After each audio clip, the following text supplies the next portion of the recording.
संस्कृत कक्षायां। आप सभी का स्वागत है संस्कृत की कक्षा में।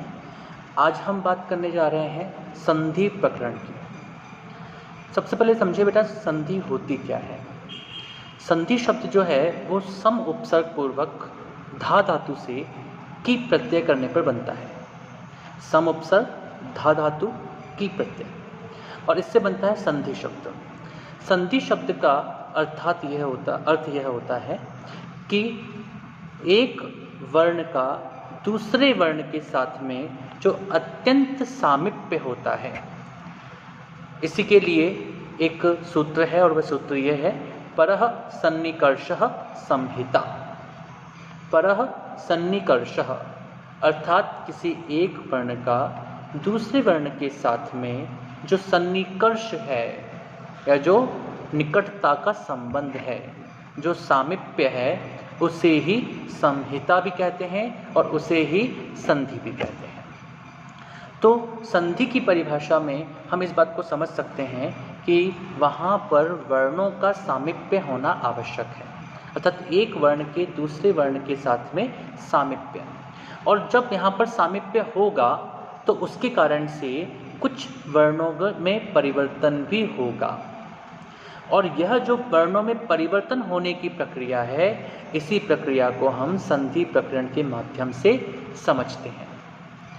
इस संधि प्रकरण को 3 प्रमुख भागों में बांटा जा सकता है। पहला अच संधि प्रकरण, दूसरा हल संधि प्रकरण और तीसरा विसर्ग संधि प्रकरण।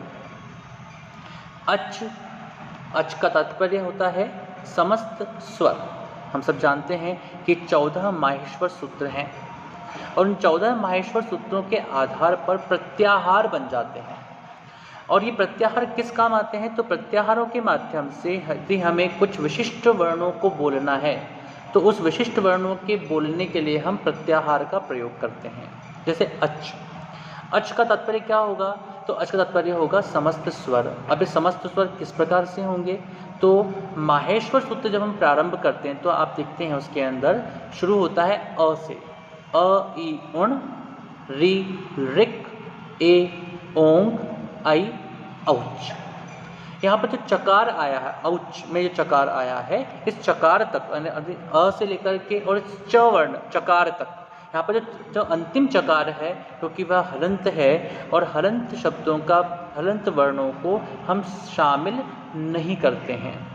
तो जितने भी हलंत वर्ण बीच में आ रहे हैं उनको हटाते हुए ही हम वर्णों को गिनेंगे या वर्णों को स्वीकार करेंगे। तो अ ई उण में अ ई और उ आते हैं, री ऋक में री और री आते हैं, ए ओंग में ए और ओ आते हैं, और आई और औच में आई और औ, इन स्वरों का प्रयोग किया जाता है।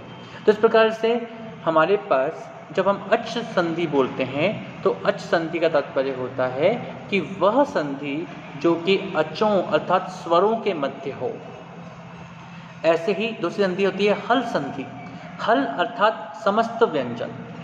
हयावरट में ह से शुरू होता है और अंतिम हल पे लकार के साथ में वह खत्म होता है। तो इस प्रकार से हल जब हम बोलते हैं तो हल का तात्पर्य क्या होगा? समस्त व्यंजन।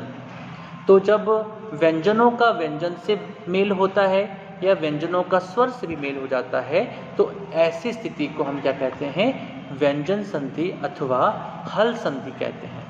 और तीसरी संधि आती है विसर्ग संधि। तो विसर्ग का जब किसी स्वर या व्यंजन के साथ मेल होता है तो उसे विसर्ग संधि कहते हैं।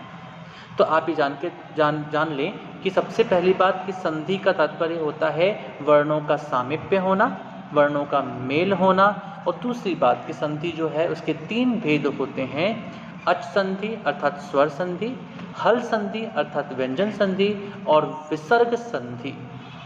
तो इसमें सबसे पहले आज हम जिस पर चर्चा करने वाले हैं वह है अच संधि। अच संधि अर्थात स्वरों के मध्य होने वाली संधि। स्वरों के मध्य होने वाली संधि, इस अच संधि को के भी भेद हैं। तो सबसे पहला जो हम भेद आज समझने वाले हैं वह हम लोग समझते हैं यण संधि को। यण संधि क्या होती है? तो यण संधि जिसका कि सूत्र है इको यणचि। सूत्र क्या है? इको यणचि। अर्थात जब दो स्वरों का मेल हो और उनमें भी स्वर कौन से होने चाहिए? इक का अच के साथ में मेल हो। अब इक कौन कौन से हैं? तो इक के अंतर्गत आते हैं ई, उ, री, री। कौन कौन से आएंगे? ई, उ, री, री। ये इक वर्ण जो हैं, जब इनका इनसे भिन्न अच के साथ में मेल होता है, संपर्क होता है, सामीप्य होता है, तो इन इक के स्थान पर यण नाम का एक आदेश होता है। अब यण में कौन कौन से आएंगे? तो वही प्रत्याहार पर हमको जाना है। और यण का तात्पर्य होता है य, व, र, ल। अर्थात ई के स्थान पर य, उ के स्थान पर व, री के स्थान पर र और री के स्थान पर ल। इस प्रकार से इको यणचि सूत्र के अंतर्गत हम देखते हैं कि इक वर्णों के स्थान पर यण आदेश होते हैं। इक वर्ण अर्थात ई, उ, री, री, इनके स्थान पर इसी क्रम से य, व, र, ल इनके आदेश होते हैं, अर्थात उनको उसमें परिवर्तित कर दिया जाता है।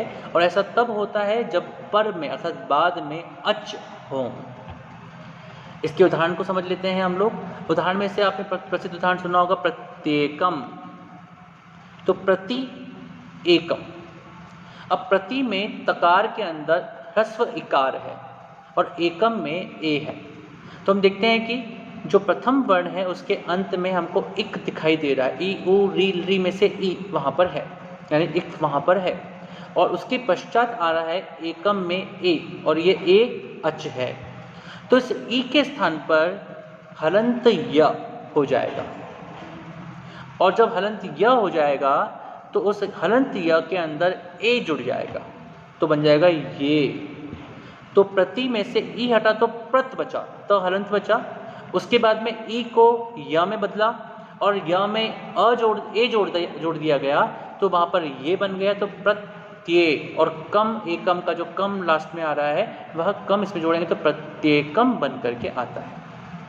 ऐसे ही शुद्ध्युपास्य, सुधि धन उपास्य, यहाँ पर भी ई अंत में है यहाँ पर, और बाद में उ का प्रयोग किया जा रहा है। तो यहाँ पर दीर्घ इकार के स्थान पर भी वही यकार का प्रयोग किया जाएगा। और य होने के बाद में उस य में उ, अब बाद में यू को उ को जोड़ दिया जाएगा तो यू बनेगा और शुद्ध्युपास्य इस प्रकार से बन जाएगा।